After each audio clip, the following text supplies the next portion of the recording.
Okay, so today we are going to test the RTX 5080. It is one of the fastest gaming graphics cards ever made. It's got 16 gigabytes of video memory, the latest in ray tracing, Blackwell architecture, you know it.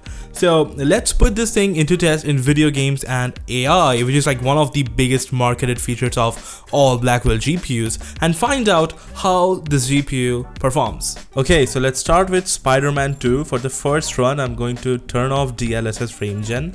Ray tracing is going to be turned off as well.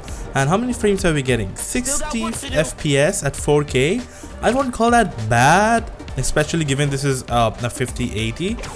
We already have turned off everything, but still ray tracing is turned off, so kind of feels like a bit less coming from like $1,000 GPU. Okay, so let's go in and I'm going to turn on frame generation, and we are getting 100 FPS. That is not even double the frame rate. Everything else is the same. We are not using super resolution, upscaling, stuff like that. So that is not giving us a doubling of the frame rate. I still believe that Spider-Man 2 is a very demanding game, so it's fine. Next up is Ghost of Tsushima. First run, let me turn off frame generation. And this is 4K, everything is set to the highest. This game does not have ray tracing, and the frame rates are kind of the similar. We are getting 60 FPS, something around that, a little less than 60 FPS.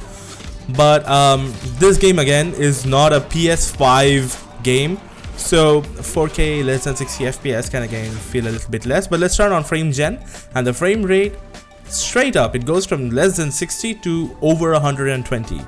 We are at 130 FPS right now. The average is 136. This really goes on to show that frame generation is kind of the savior for these new Blackwell cards. If you are not using frame generation, you're kind of losing out, because look at the frame image quality. It's pretty good. Next up is Cyberpunk 2077, Ray Tracing Ultra. I'm going to keep DLSS turned on, frame generation is turned off. We are getting 4K 80 FPS, which I believe is plenty, especially in a game like Cyberpunk, which is like notorious for how demanding it can be. Next up is Counter-Strike 2. Let me go in. Everything is set to the highest. We're at 4K. FSR is turned off. We are getting 160 FPS. Which is fine. You probably won't need more than that if you're gaming at 4K, and if you're playing esports, you always have the option of switching to like 1440p or 1080p. Let me quickly turn on FSR. The frame rate jumps up to 200. Again, the image quality still looks pretty good. FSR has really gotten way better than what it used to be like even 1.5 years ago. Alright, next up is Assassin's Creed Mirage. Everything is set to the highest settings over here. DLSS is quality, and we are getting 100 and almost 120 FPS at 4K, which is pretty good, but still we are using DLSS. Now even setting DLSS to quality can sometimes give you a huge performance boost. Alright, Far Cry 5, this is just a control test. Everything is set to the highest settings. We are getting 160 FPS at 4K, which again is plenty, but this is just a control game. I just want to show how much FPS you can get if you are playing like an old game. I mean, this game still looks fantastic, but it's a bit old at this point. Next up, we are going to test Life is Strange Remastered at the highest settings at 4K. Again, this is a controlled game just to show you that if you're into older games, how much you can expect. So we are getting 350 FPS, which is a lot, but this is also like a PS4 level game, probably even PS3. It's not really the most demanding title out there. The graphics style is also not up to what you'd expect from like AAA grade titles in 2025. Alright, so next up is Shadow of the Tomb Raider 4K. I'm going to test it at the Ultra settings. So ray tracing is also set to Ultra. Let's check how much FPS we get. Okay, so we are getting somewhere around 85 FPS. This is at 4K, ray tracing is turned on and set to Ultra, but still it could feel a little bit less. I mean, when you compare it against the 5090 or the 4090, the 5080 is not really up there, so it kind of makes sense. Alright, so let's turn on ray tracing next, and I'm going to test out how much we get. We're getting 130, almost 130 FPS, which is fine, but this is 4K on like a pretty old game at this point, so yeah, if you want to just play the game, that's fine, but from a performance point of view, we could have used more FPS. Alright, let's switch over to some new games. I'm going to test Monster Hunter Wilds. So DLSS is set to quality, frame generation is turned on, highest settings, everything. Let's see how much we get. We are getting over 100 FPS, which is what you would expect with frame gen turned on. Pretty close to 120 FPS, 130 even. This game is quite demanding, but then again, it's not the most unoptimized game on PC. Next up, let us turn off frame generation. DLSS is still set to quality, and the FPS drops from around 130, 120 to 70, 75 to 80. That is a huge jump, but then again, frame generation does a lot of heavy lifting in most of these modern titles, so you will have to consider that. The 5080 still again cannot really do 4K 100 FPS straight out of the box in most games. So yeah, that is something you probably would not like very much if you're really putting in $1,000 in hopes of getting really high frame rates. The 5080 can do good, but it's really not like a 4K 100 FPS in every game kind of a GPU.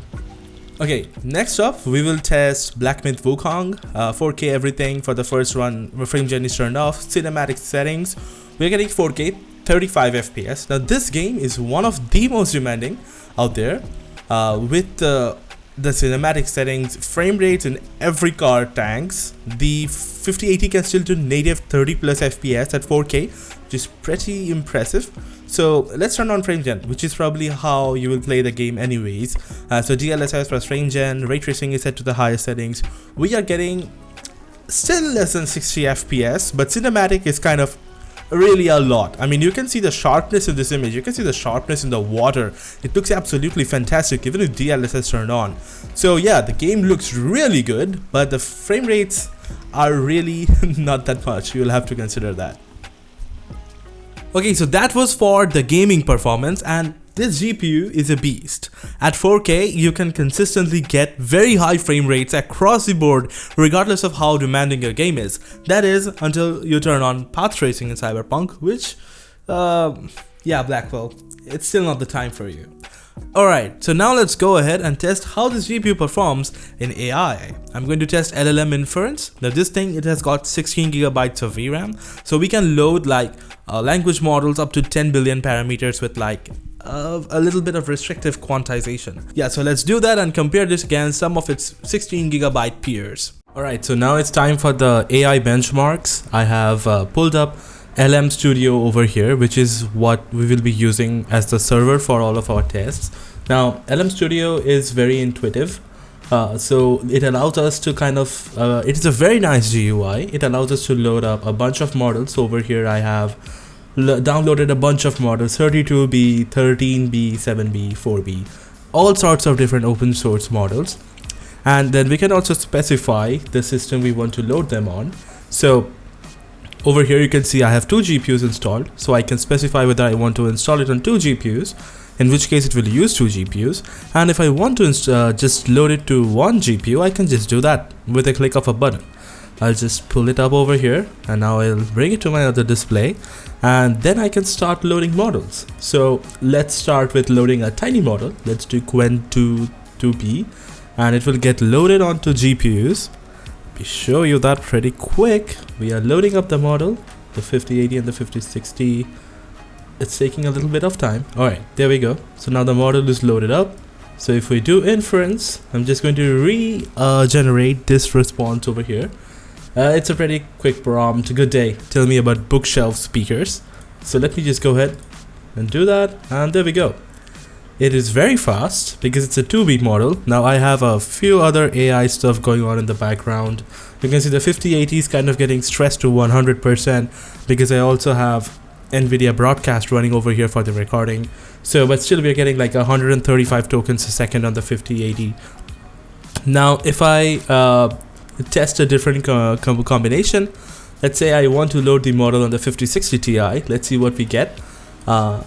The numbers might be a little bit skewed, so I'll turn off the recording. I'll get all of the numbers so that we have only the LLM inference running, and then we can get a much clearer look at what's happening. So that's the 5060 Ti. We got 174 tokens a second, which is higher than what we got for the 5080 because we, like I said, we have multiple models running on the 5080. You see it's still getting stressed to 100%. and also it's doing video encode and stuff, so that kind of slows down the LLM inference. But with 2 AI models are loaded up, still we are getting something like 135 tokens a second on the 5080. Kind of tells you that this is a very powerful card if you want to do regular LLM stuff. Alright, so with that out of the way, let me quickly get the numbers after turning off Nvidia Broadcast so that we have a more level playing ground for all of the GPUs on hand. Alright, so we have got all of the numbers in place. I have put them into this nice Google Doc together. I have run quite a lot of tests, including different backends. So LM Studio, if I can pull it up over here, allows you to choose and not only which GPUs you want to load your models into, but if you go into LM Studio, you can also choose the runtime you want to select. So you get Vulkan, we get CPU, which is just loading the model onto your CPU and running inference on the CPU. Believe it or not, CPUs are pretty capable if you have a small model, and it's actually testing on CPU makes your stuff very deployment friendly and stuff. And then we also have CUDA. So CUDA is Nvidia only. We tested CUDA and we also tested Vulkan. I have a bunch of benchmarks over here. So let's start with them one by one. Magnum 12B is the first model I have tested. There are also other models I downloaded, but I'm not including them in this benchmark because 2B and 4B models are really, they are more about development and not really if you want to have like a model running on the side to do some stuff for you. I don't think it's recommended. So 12B is a sweet spot. It completely can be offloaded to a 16 GB GPU like the 5080. I have tested a bunch of combinations over here. The 5080 is the fastest GPU, but it also is the most costliest card that we have here. The 9070 does pretty well. It is much cheaper than the 5080 on paper, and if we combine two GPUs, then theoretically we should get higher performance, but we are not getting it over here because this model, Magnum 12B, can be completely offloaded onto one GPU. If you are splitting it up into two different cards, that just means you are moving data between the cards, and that is not worth it.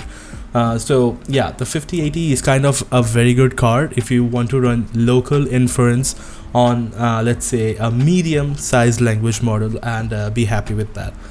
But if we go up to 32B, having a single card will not suffice. We got 3 tokens a second with the 9070, a little faster on the 5060 Ti and the 5080. We got about twice the performance, but still generation is painfully slow. The 5060 Ti and the 5080, if you combine them, performance does go up, and we specifically got the highest performance with Vulkan, not CUDA, which is very surprising. Alright, I mean the performance is kind of the same. You could say that yeah, this is just a margin of error. I reran the experiments for like 4 or 5 times. This is an average case. So yeah, it's not really about getting lucky with Vulkan.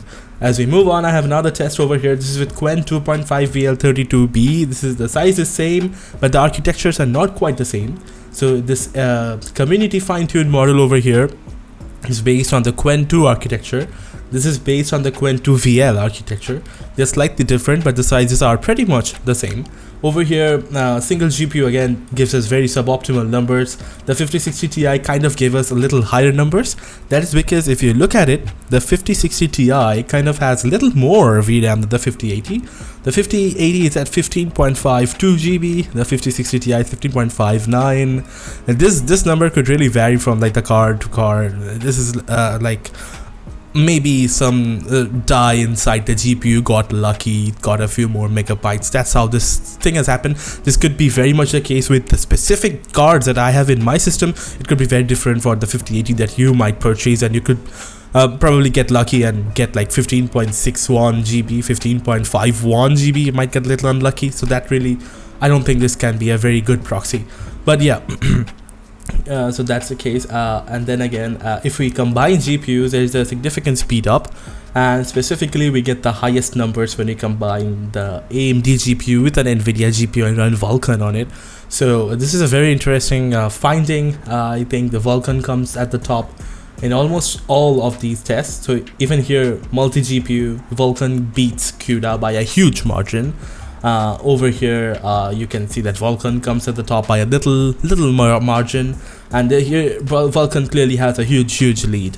You get 26.1 tokens per second with Vulkan. With CUDA, the maximum we got was 20.88. This is because you cannot do RX 9070 plus 5080 with the with CUDA, because CUDA is Nvidia only. But that's not the case if you have like Vulkan and Nvidia AMD cards. You can mix and match them together. So in case you have like a 12 GB Nvidia AMD GPU, I'm sorry, from like the last generation, and you're upgrading from that, a very good thing to do if you are not like, if you want to do AI, is to not throw away that AMD GPU, keep it, and then if you want to do LLM inference, then just use it with your 5080 if you're planning on buying one. That is very much an option, and it will allow you to load large models, because as evident, if you have a 1 GPU, you're kind of 116 GB GPU, you're very limited on the kind of models that you can load, and yeah, that could be problematic. Okay, so the 5080 is the fastest GPU that we tested, also is the most expensive card that we tested, but in AI, this thing packs a punch. Even computer vision stuff, this thing is going to suffice. If you're running a research lab, if you are a casual like AI enthusiast, want to load some open source models, this GPU is really powerful. But if you want to do something more, like let's say you want to load large models like 32 billion models like we saw, performance is not going to be good, but you can still load them if you have enough memory. So if you're investing, if you're investing in an AI setup and you want to get the 5080, you cannot get multiple of them, which would be ideal, by the way. I would recommend that you get a lot of RAM, like you get at least 64 gigabytes of RAM. Coupled with that, you can load a lot of models and get like 90% of AI stuff done. If you specifically need very large models, then get a second GPU, pair it up with like let's say the RTX 5060 Ti like I did, or you can also go for AMD if all you want to do is LLM inference. So with that out of the way, should you buy the RTX 5080? Well, it's a powerful GPU, but the main question that you should ask is, do you have $1,000?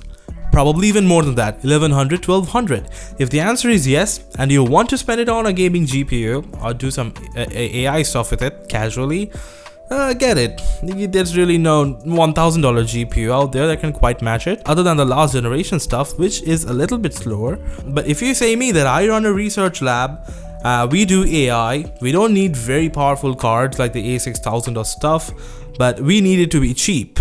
The 5080 is a very good contender in that market. $1,000 is something that fits a small research lab budget very well, and you get very good performance for that kind of price. So I would say if you are doing research, the 5080 is like the perfect GPU for you. But that only holds true if you're looking for one 16 GB card. Because if you say that, okay, I'll get two 5080s for like $2,000, don't do that, get the 5090. That will be a much better investment. I don't know how it compares to a 5090 yet, I'll have to test that out. But for this very specific scenario, where you have less than $2,000 but you still want to do AI, the 5080 fits it very perfectly. For gaming, it's a costly GPU. There are cheaper ones like the 5070 Ti that will give you a very good experience. But that really makes the 5080 a very hard recommendation until and unless you satisfy a very small subset of criteria. And I think that's where this GPU is at right now. It's crazy expensive. Probably you won't even find one in stock. Like the prices in countries like India are even more insane. So yeah, so that's it for this GPU. Good for people who have the use case for it. But if you don't, my friend, get something cheaper. That's it. Alright, so that was for this video. If you want to check out another Nvidia card, the 4090, which is again a very attractive option for AI research now that it is a little bit cheaper in the used market, that video will be over there, and I'll meet you in the next one.